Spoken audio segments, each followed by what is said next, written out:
Farah mendengus kesal mendengar kata-kata Kyle. Tatapannya sangat tajam tertuju pada mantan sugar daddy-nya itu. Kalau Daddy tidak terima dengan hubunganku dan Daryl, aku bisa pergi dari hidup kalian. Bahkan sekarang pun aku bisa pergi. Tapi jangan salahkan aku kalau nanti Daryl jadi benci dengan Daddy, kata Farah dengan bengis. Dia tidak akan membenciku. Yang ada dia malah kecewa padamu karena pergi begitu saja.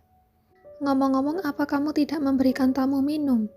Kyle duduk di depan kitchen bar dengan santai. Cih, kalau bukan karena orang tua, tentu sudah aku tendang supaya sakit pinggang seperti Daryl saat itu.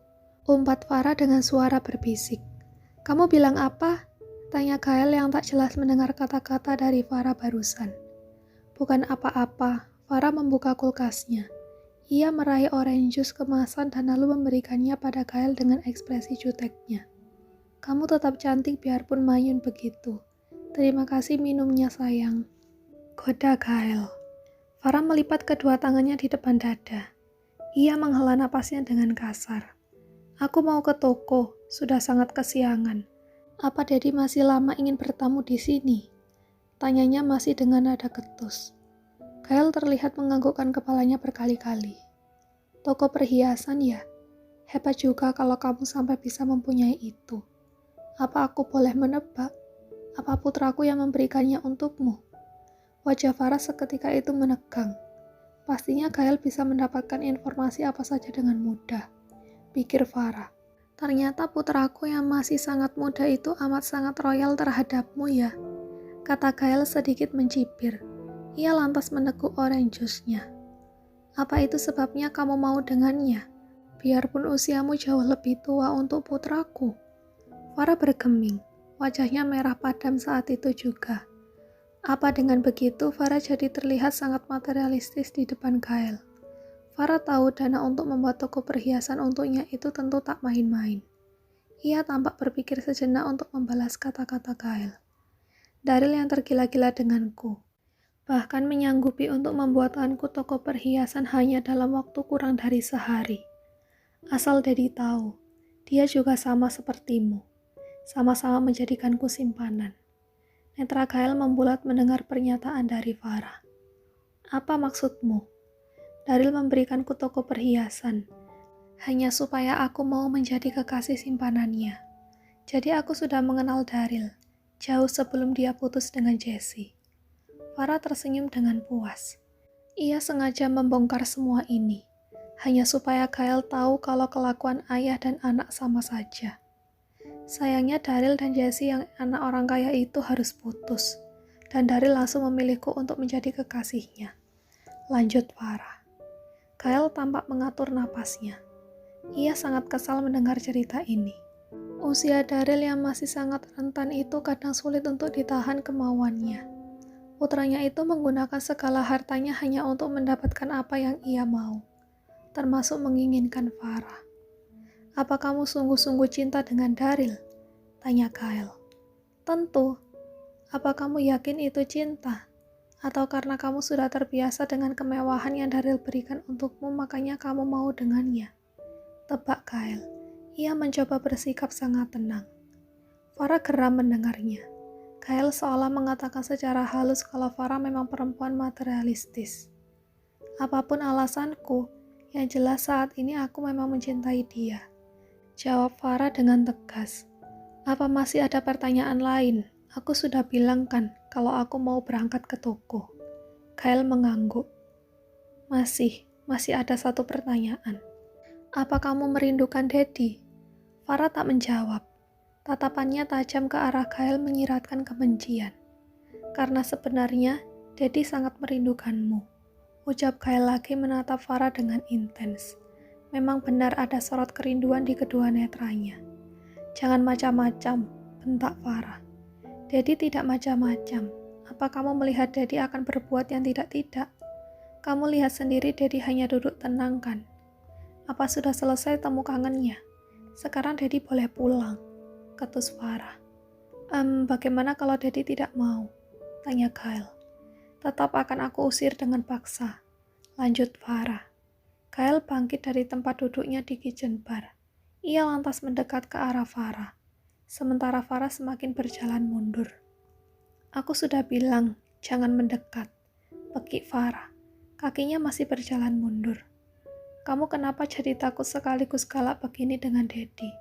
Bukannya dulu kamu selalu senang tiap Daddy mampirin kamu. Kyle perlahan mencoba meraih tangan Farah.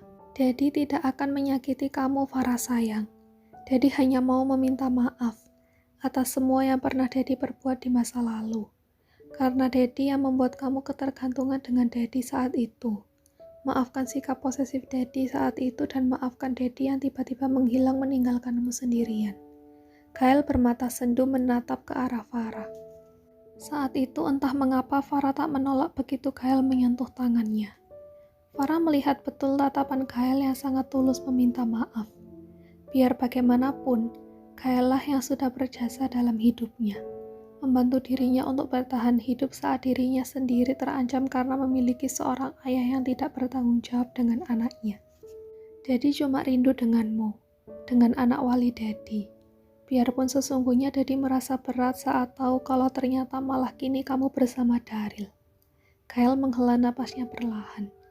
Kalau Daryl bahagia denganmu, mungkin Daddy memang harus mengikhlaskannya. Imbuhnya lagi. Farah bergeming, netranya memandang lekat pada Kyle. Maafkan Daddy, kata Kyle lagi. Aku maafkan, tapi tolong Daddy jangan mengganggu hubunganku dengan Daryl. Aku sayang dia, ucap Farah kemudian. Kyle tersenyum pada Farah sambil kemudian menganggukkan kepalanya. Perlahan ia pun mencoba makin mendekat dan meraih tubuh Farah agar bisa memeluknya sebentar. Farah menahan tubuh Kyle sebelum akhirnya ia bisa memeluk Farah. Ucapan maaf aku rasa sudah cukup, tidak perlu yang lain. Farah, Daddy sudah bilang kalau Daddy ini rindu denganmu. Apa tidak boleh hanya sekedar berpelukan? Bukannya dulu Farah selalu senang kalau Daddy peluk. Farah menghela napasnya dengan kasar. Cukup, Dad. Jangan membahas masa lalu lagi. Kalau urusan Daddy sudah selesai, silahkan tinggalkan tempat ini, ujar Farah dengan tegas. Kyle tertegun sejenak. Ia tahu kalau saat ini Farah pasti ingin menjaga jarak dengan Kyle. Tentu Farah tak mau membuat dirinya berada di posisi yang serba salah. Saat ini Farah hanya mencintai Daryl, dan Kyle hanya masa lalu. Baik, kalau begitu Daddy pulang dulu. Sampai bertemu lagi, Farah. Kyle kembali tersenyum sebelum akhirnya membalikkan tubuhnya untuk keluar dari apartemen Farah. Begitu Kyle keluar, Farah cepat-cepat mengunci pintunya kembali. Sial, kenapa dia tahu apartemenku? Ini bahaya. Dia bisa lebih sering lagi ke sini, gumam Farah dengan kesal. Sementara Kyle yang telah keluar dari unit apartemen Farah, perlahan masuk ke dalam mobilnya. Dengan kasar ia membanting tangannya di setir mobilnya tersebut. Kamu bilang kamu sayang dengan anakku. Kamu pikir aku senang mendengar kata-kata itu? Ah, brengsek, kenapa setelah dewasa kamu jadi makin cantik? Kenapa juga anakku yang mendapatkanmu? Umpat Kyle sendiri di dalam mobilnya. Kyle mencoba mengatur napasnya. Oke, ini masih awal. Lama-lama aku harus bisa memisahkan mereka. Daryl pantas mendapatkan yang lebih baik, bukan Farah yang hanya bekas dariku. Dan Farah, apa aku boleh tidur sekali saja dengan dia? Pikiran Kyle makin runyam. Satu sisi ia tak mau membiarkan putra kesayangannya bersama Farah. Tapi di sisi lain, rasa indah di masa lalu bersama Farah terasa ingin ia ulang lagi. Biarpun ia tahu kalau ini salah. Kyle akhirnya memutuskan untuk segera pergi. Ia melajukan mobilnya keluar dari parkiran apartemen. Sementara tak jauh dari sana, ada Jeffrey baru saja datang dan keluar dari mobilnya. Ia terus memperhatikan mobil yang baru saja pergi dari parkiran itu. Kenapa mirip mobilnya Tuan Besar ya? Gumam Jeffrey.